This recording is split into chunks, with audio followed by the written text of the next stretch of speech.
કેમનું મારા વાલા, હું જ્યારે છે ને 6ઠ્ઠા ધોરણમાં ભણતો હતો ને ત્યારે અમારા સ્કૂલની ગ્રુપની એક બહુ મસ્ત વાત કહું તમને. તો અમારે સ્કૂલમાં કેવું હતું ખબર છે, જે લોકો ઊંચા છોકરા હોય ને, જેની હાઇટ વધારે હોય, એ લોકોનું અલગ ગ્રુપ હતું, જે બધા પર એનો ધાક જમાઈ રાખે.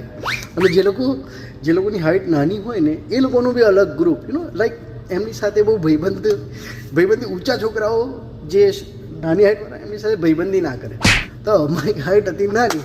હવે અમારા ગ્રુપમાં છે ને એક મેજિક વસ્તુ એ હતી કે અમે 3 ભાઈબંધો હતા. તો એમાં એકનું નામ અનિલ, મારું નામ સ્નેહલ અને એકનું નામ હતું પર્વત. મજાની વાત એ છે કે અમારા ગ્રુપમાં જેનું નામ પર્વત હતું ને એ અમારા અનિલ અને સ્નેહલ 3 કરતો નીચો. અને લાઈક અમે ખાલી એનું નામ બોલીએ ને તો આઈ ડોન્ટ નો કે એ ટાઈમની વાત છે.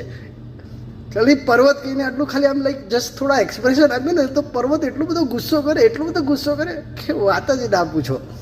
એટલે કારણ કે અમે એને વારે ઘડી કહેતા કે તારું નામ પર્વત છે અને તારી હાઇટ કેમ આવી છે, મજાકમાં કહેતા હતા. અમે એનો મજાક નહોતા ઉડાવતા પણ મજાકમાં કહેતા હતા ભાઈબંધુ.